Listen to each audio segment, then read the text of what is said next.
Hi, everyone, and welcome to this week's episode of the High Level Release Radar, where we recap all of the new releases that rolled out from the week. Here we are, Ryan. Happy Friday. Happy Friday. It's been a busy week. Some pretty big updates coming through, some great discussions in town halls, and the march continues. The march does continue. It was a fun week. We did a webinar yesterday announcing our upcoming two SaaSpreneur live events. We've got Dallas and Dubai, our very first international event happening in February. You could go to SaaSpreneur.com/live if you're interested in attending one of those. And I was super pumped because this year for these new SaaSpreneur live event formats, we were able to bring the ticket prices down. So like last year, they were like $1,200 a ticket, and these are like $700. So hopefully that'll open it up to some folks who may have been on the fence in the past. But yeah, super pumped.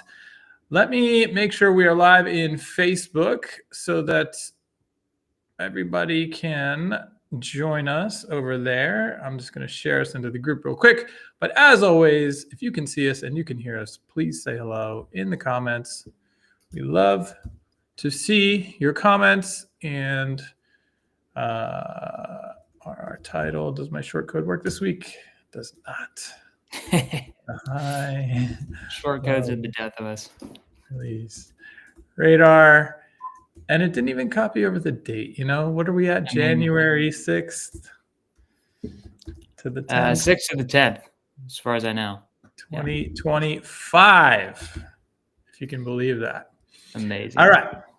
We should be live in all of the places. Let's open up the chat window so that we can make sure we see those chats as they come in. And what do you say we hop into some releases? Let's do it. All right. First release of the week.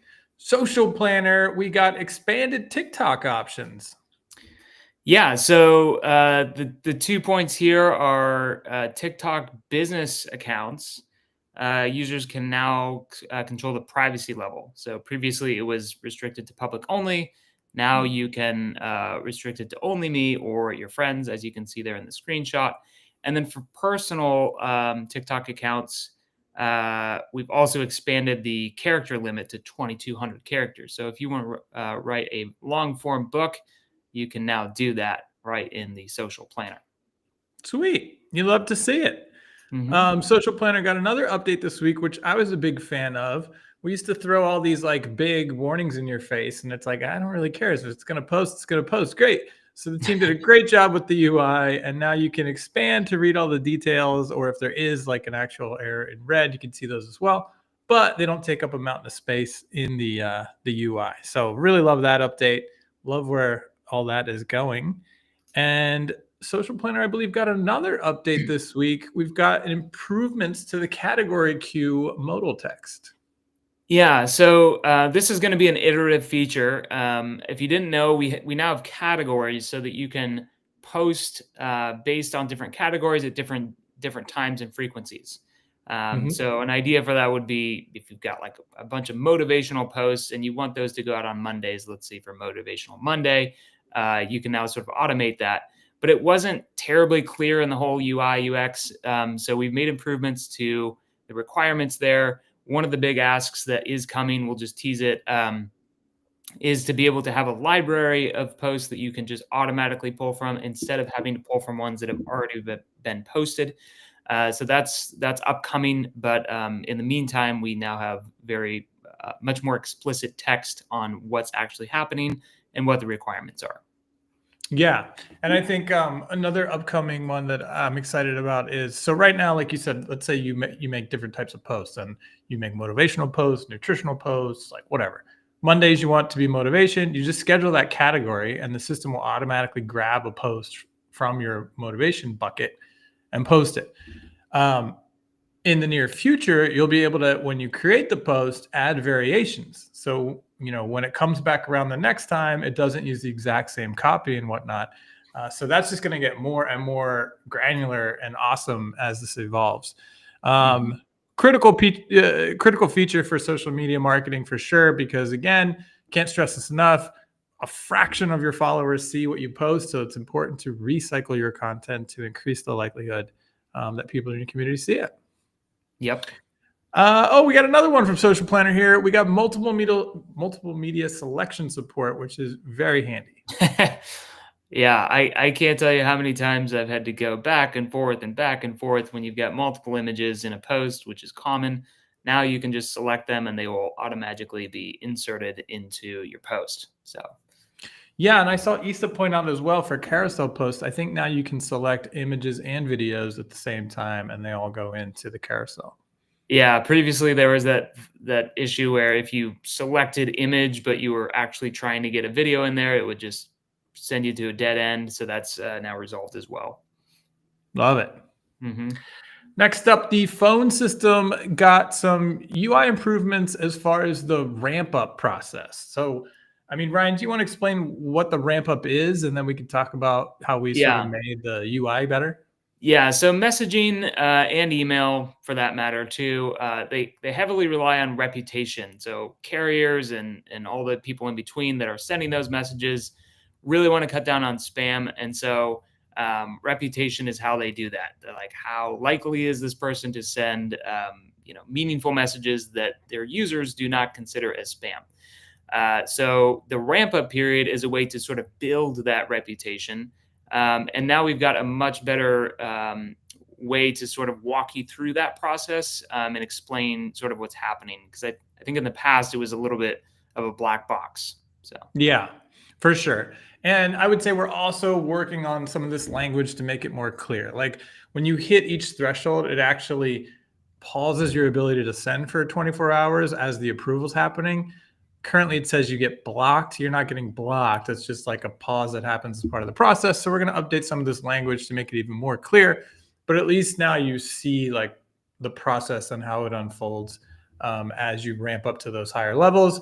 And like Ryan said, it just keeps you compliant. It keeps the carriers, it keeps you greenlit for the carriers so that your messages continue to flow as you send more and more of them. Next up, we have prospecting tool, which got some updates this week. The big one being you can now put it into sub accounts. yeah. So let's say in a very traditional example, let's say that you are a SaaS company and you sell to other digital marketing agencies. Maybe they're doing local services for local businesses, and they could use the prospecting tool to put in that business's information and get a readout marketing audit report of all the different things, all the different parameters and ways in which either they're doing really well or maybe they've got some deficiencies. So it's a sales tool for you to be able to kind of analyze a business. So that used to be at the agency level. So only agency owners could have that. Now we're moving it into the sub account, so each sub account can have that too. One key, very important point on this, which came up in the town hall today, this is not on by default. So we're not forcing this. This is something that you would opt into as an agency to be able to offer it to your clients, and then of course you can resell it. Yes. So prospecting tool is fantastic. Hopefully you've played with it at the agency level. Now you can put it at the sub account level. And this really opens the door for what you'll see roll out in a week or so, I'm told, which are like workflow actions to go with this. So we can actually say, okay, I prospected somebody, they accepted, I want to fire a workflow off that does whatever, kicks off the process. And now that you can put the tool in the sub account level, you'll be able to do all of that. And you get the benefit of if you're working with clients that are in the B2B space and they want to do prospecting as well with the tool, obviously you can set it up for their sub accounts as well. So pretty big update here. Really excited for the workflows that are coming right around the corner for this. And yeah, if you haven't played with the prospecting tool, I would suggest you check it out. It is pretty awesome. I think, in fact, we're going to do a prospecting playbook in the near future as well. So definitely let us know in the comments if you would be excited to check out a course on prospecting using our prospecting tool. Yep. And then this is just showing what the UI looks like in the sub account. Nice. So what the reports look like. So lots of great information there. Tons of great information. And I think that's going to be the goal of our course, is to try to sort of plant seeds of how you would use this report as sort of your foot in the door, your lead magnet, how to drive sort of initial sales conversations based on the data that you can get from that report. Mm-hmm. Next up, WhatsApp got merge field support in templates. Yeah. Very nice. So this is probably not a great example because they're putting the contact's first name in the URL, but the the idea here is that you can use sort of what we call variables or merge fields, custom fields, contact fields, that kind of thing. You can put those into the WhatsApp templates so that it's dynamic based on who you're sending to. So Yeah, and to clarify, I think you could always put merge fields into the templates, but now you can also put them into the URLs. Like before, you couldn't do yeah, that, right. and now Good you point. can. So they were there before. It's just been expanded so that you can now use them in more places. Next up, Social Planner got an awesome update. We've had the ability to automatically post reviews to social media as posts, but now we have the ability to also post them as stories, which is very cool Right. because obviously you get more bang for your buck if you're doing it in both places. Exactly. Yeah. So you've got that option there. And this is just sort of the walkthrough process. A lot of people didn't even know that this is possible. So at any rate, there you have the ability to control what is getting posted, the backgrounds, what it's going to look like, and then you can also control whether or not the person's first and last name are included or just initials. So for HIPAA compliance. Really great automated service. If you're working with folks, showcasing reviews as social proof is sort of a no-brainer, and you can put it on autopilot with this. Now you can Mhm. post them as posts and also as stories. So really nice little product there that you can take to market. Yeah. Next up, Countdown Timer's got a huge update. We now have the long-awaited dynamic timer live. Ryan, you want to explain the difference between like a regular timer and a dynamic timer? I'll do my best. All right. So the dynamic timer can be based off of different, we'll call it like personalized start points. So, for example, like in the next slide, it kind of goes through the UI and what that looks like to set it up. You can base it off of like when the user opens the email, then the Mhm. timer will start, and it's dynamic across all the different products. Now, in the following slide too, you'll see that it's you can embed this into emails and then also funnels and websites. So it works across the board based on a dynamic trigger or condition Yeah. that's custom to that user's experience. I think the easiest way for me to wrap my head around this, which is it has been a business is running a promotion and they're saying, hey, you've got 48 hours to take advantage of this deal, right? Well, the 48 hours is not like set in time, it's based on when you see the deal. So if you go open your email today, you get 48 hours from today. If I open my email tomorrow, I get 48 hours from tomorrow. So the timer is personalized to each user. And when I go from the email to the website, the timers stay in sync. So Yeah. you can now run these true limited time promotions where after it's over, the thing on the page is gone. They can't get to it anymore. And we can really use scarcity in our marketing, which is, a tried and true tactic, I would say. Yeah, I'd say scarcity in the most honest way possible. Instead of Yeah. false scarcity, it's like, no, this is actually the timer, and it's Yeah. the same everywhere you go. So, Exactly, which is a really big deal. I mean, if you've been doing this for a while, you know how well scarcity works. And dynamic timers are not something easy to build. And so the team's been working on that for a while. And kudos to them for doing a great job and getting that live. So now that we can all rock with our dynamic timers, you're going to see us using it for sure. oh yeah, Next up, Conversation AI got an update. We have update bot and status workflow action. yeah. So this is a pretty big one too. Um, if you didn't know, within Conversation AI, there's kind of a V2 now that we rolled out where you can have multiple different bots with different goals and maybe different personalities. Um, And in this update, we now have an action to switch which bot is interacting with the client as well as their status. So the most basic example here is that I'm using is like if they booked an appointment, you want to switch it from the default, which maybe you're always trying to get people to book appointment, to maybe a pre-sales conversation bot that's just tailored for that part of the process. So this Yeah. unlocks a lot of different things. You can use them with if else statements. Have different branches based on what a client selects, or where they are in a process. Can get triggered off of where they are in a pipeline. So lots of possibilities unlocked here by having more control over that in workflows. Yeah, and the reaction to this looked pretty great in the community from the bot builders. I think this, like you said, opens up a lot of possibilities, and so really excited to see what you guys do with this now that it's live. It looks like Crystal's also pumped. Not sure if that was for dynamic timers or for the new bot workflow updates, but either one, I think you can't go wrong. We're pumped as well. Next up, another workflow update. We've got a new quiz submitted trigger. Yeah. So if you didn't know, we've got a pretty full-featured what we call product or area of the app called quizzes, and they do really cool things like analyze the results after the quiz has been completed, showing the person where they're at, and based on the answers to the questions. And now we can start triggering workflows off of once a quiz has been submitted. So of course, the idea here is that it's a lead generation tool that maybe you're doing like a BMI quiz or something for a personal trainer.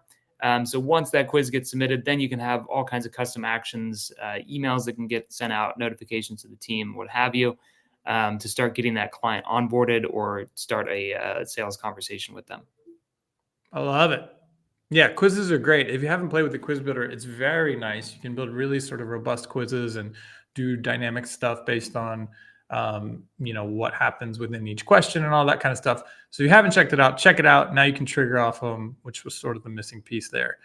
Yeah. Next up, user permissions. We now have even more setting controls. So permissions, again, you're just going to see these get more and more granular. Yeah.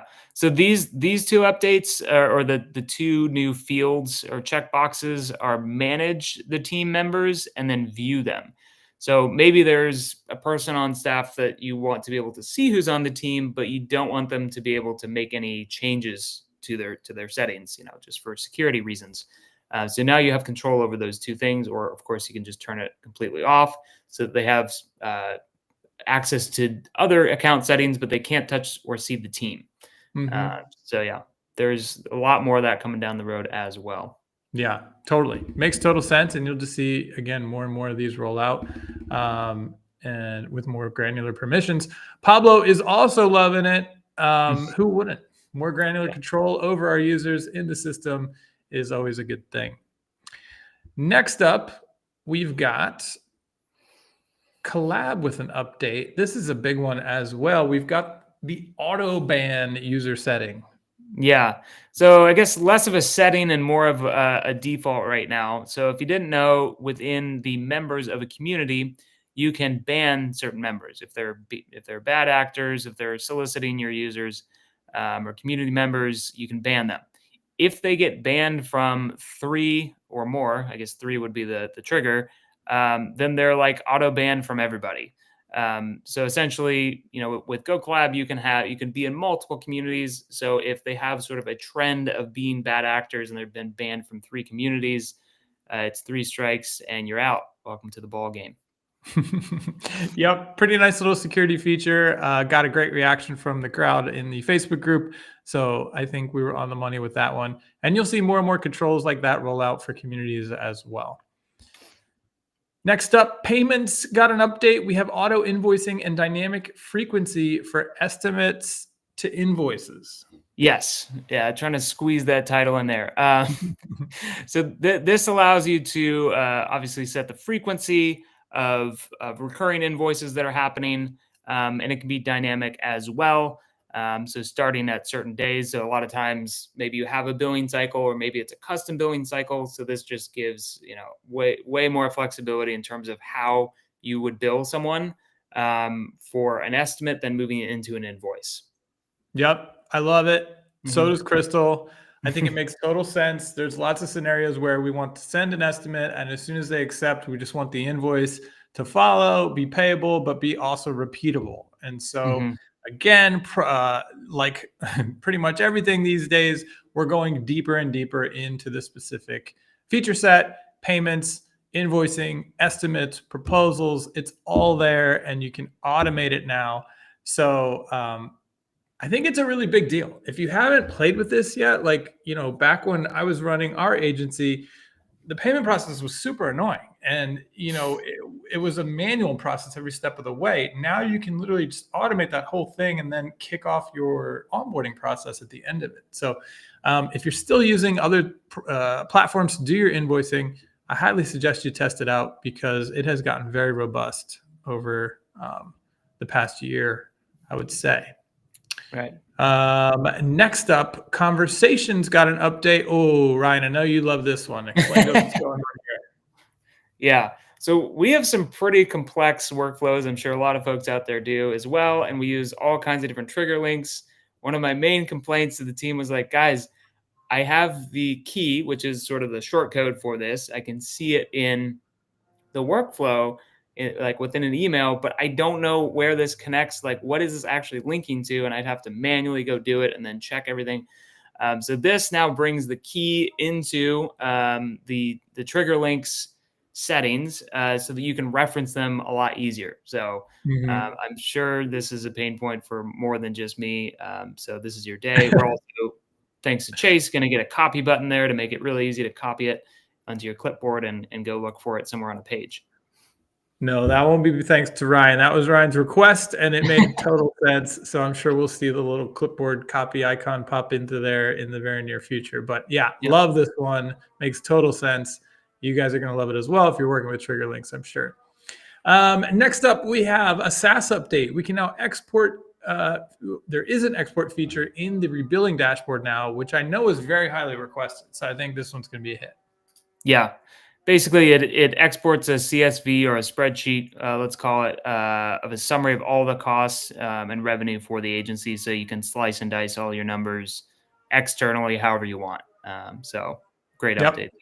Yep. Next up is a great one. If you've been using Ad Manager in the past, you know that if you published a campaign, you couldn't then go edit it. Well, now you can. So you can go make changes to the actual ad campaign while it's live without having to basically stop it and then rebuild another campaign from scratch. Yeah.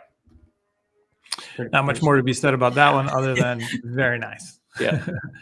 Next up, CRM side of the house got an update. We have revamped companies module. This is pretty great. Something that's sort of been in the works.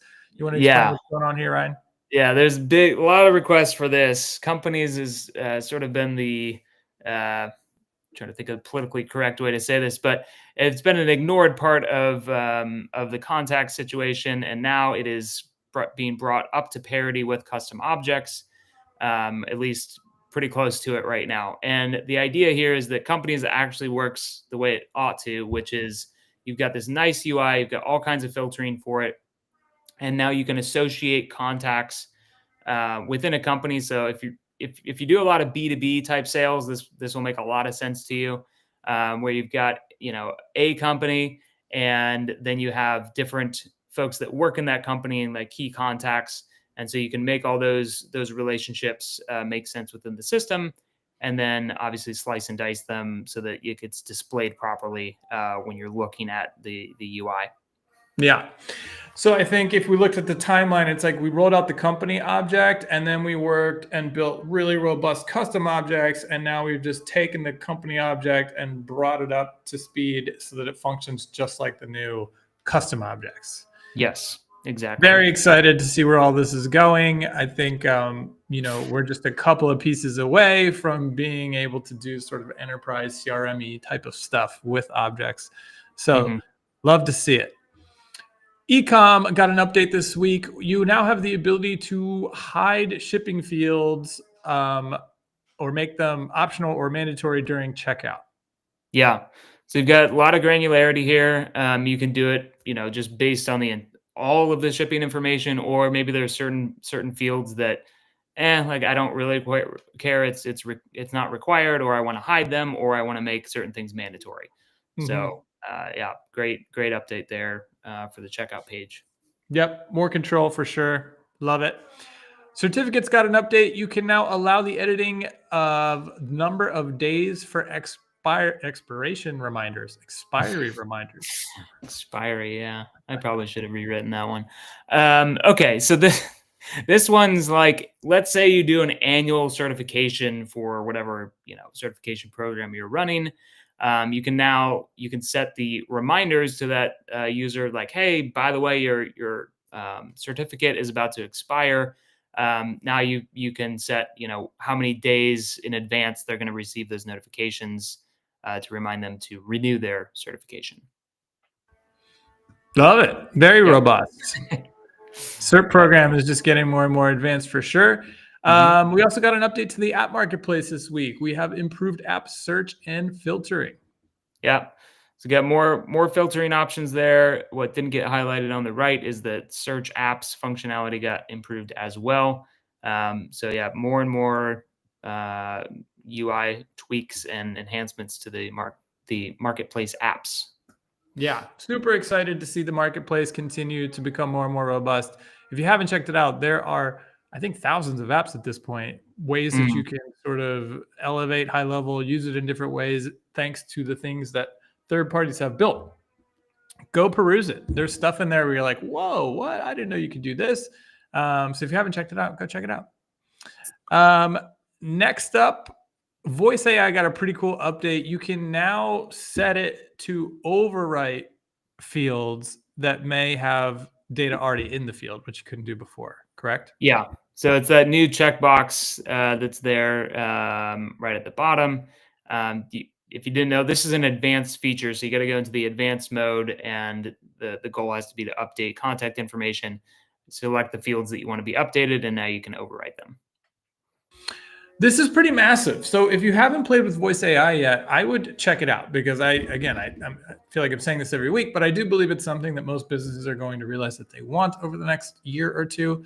And what we're saying here is that the AI can answer your phone, talk to people, and you can tell it, hey, everybody that calls in, whatever, I'm an auto detail company, I need to know what the make and model of their car is. So make sure you ask them what the make and model is. And then when they tell you, store that information into these two custom fields. That's insane, right? That's like something that 2 years ago was like, wouldn't it be amazing if, and now you can do it. This update's cool because if there was something in there from 2 years ago, the last time they had their car detailed, now they have a new car or whatever, it can overwrite the make or the model so that you're getting the freshest information. So huge update. Really impressed with Voice AI. If you haven't tested it out, I would go play with it. Because it's definitely going to be a thing. Some other enhancements that rolled out this week, we had a bunch of accessibility updates. That was really cool to see. I saw several release notes on that. You want to just elaborate on what that means a little bit, Ryan? Yeah, so if you're not familiar, there's a lot of different accessibility requirements that are sort of loosely held, but if you don't meet them, you can kind of get in a little bit of trouble. So across the board, there's a really big effort to make everything as compliant as possible, so that everybody that is publishing blogs and doing various functions within the app, that they are tuned to be accessibility compliant. So folks that can't read or can't see, or they have hearing issues, there are certain devices that plug in, there's certain standards, and that's making all of that work for them a lot better. Yeah, really nice to see. I'm sure that's going to continue to roll out to other areas of the app as well. There was another update for blogs. There's now custom value support for canonical links.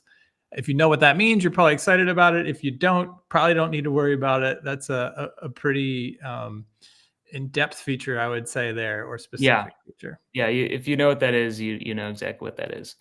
Blogs have got a bunch of other enhancements too, like just little tweaks here and there to make it a lot more clear, like what's going on, navigation updates, UI updates, UX. So if you haven't messed with blogs in a while, go check it out. They've been a ton of improvements here, especially in the last week.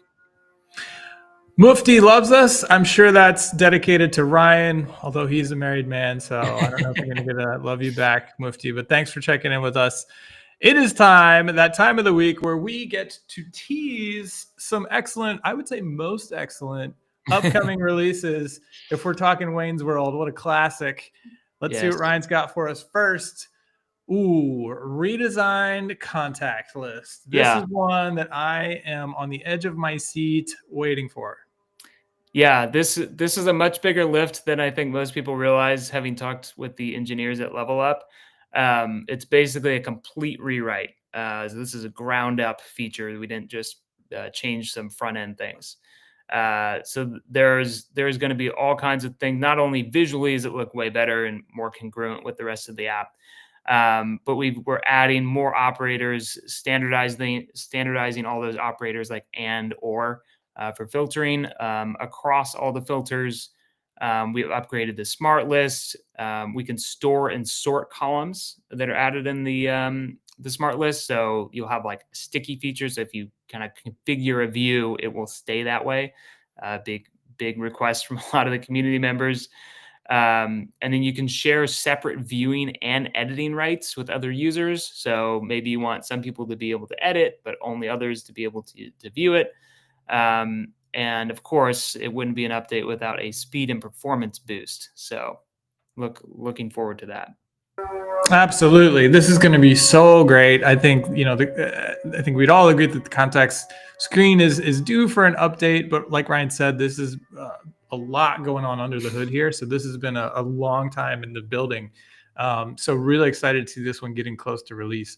As I am for the next one, I know you all will be as well. There's been a ton of requests for this one, and it is coming soon, internal chat. So yes, internal chat, team chat, whatever you want to call it, is rolling out in HighLevel in the very near future. It looks fantastic. And yeah, again, I mean, there's not much more to say than it's heavily voted on feature on the ideas board. So this one should be met with some pretty big fanfare. Yes. Yeah. I wouldn't say it's going to replace Slack because, it's like rebuilding an entire competitor, but it will do a lot of the basic functions that most companies need. And of course, over time, it'll continue to be iterated on and improved. But really looking forward to being able to chat and message with people inside the company right within HighLevel. Absolutely. That one's going to be awesome. It looks great. We also had a good question here from Paul. Any updates on the Search Atlas integration? So if you were at the summits or if you've heard us mention it, we're basically going to roll out a whole suite of SEO features across the app that are powered by Search Atlas, which is a very popular new, I like to think of them as sort of like the HighLevel for SEO. They kind of do the functionality of a bunch of different tools in one place. And so Paul, I haven't received an update in a while. I know that it's being actively worked on, so I feel like we're getting close there. But yeah, we're really excited for it. I played with it the other day and basically so part of Search Atlas is this AI feature called Otto, OTTO, where it basically goes and analyzes your website and it's like, hey, there's like 45, recommended things that you should do, like add these keywords or this or that. And you can just drop the script into your HighLevel site and hit go, and it literally goes and does all that in the code. And so I'm super pumped for what this is going to bring as far as SEO capabilities to HighLevel websites. And you're going to see all sorts of cool new stuff that you can, get AI suggestions for and all that kind of stuff. You can do keyword tracking. And it sounds like, oh, wow, look at this. So sounds like Otto, people already know what's up. Dan loves it. Paul loves it. So yeah, we're super pumped. But great question, Paul. I'm going to go try to get an update and bring that back for our next week's episode for you here. What's up, Andrew? Now the comments, where have you guys been this whole episode? The comments are flying in now right as we're wrapping up. Great to see you, Andrew. Hopefully we get to hang in the near future. I will loop back, SaaSpreneur.com/live. We've got 2 upcoming opportunities to hang out in person, one in Dallas at the Anatole, one in Dubai. So if you are in either of those neighborhoods or you'd like to fly in to join us, check out SaaSpreneur.com/live. Tickets have never been cheaper, like $700. That includes food and drinks as well. We're going to have an awesome time. And if you go to both, I don't know, maybe there's a prize for if you go to both. We'll see. Maybe. If you're going to go to both, let me know, and I'll make sure you've got at least a free t-shirt with your name on it. All right. Thanks, everybody, so much for hanging out. As always, let us know what your favorite release of the week was in the chat and what you're most excited to see in the near future. And we will see you next Friday. See you guys. Take care.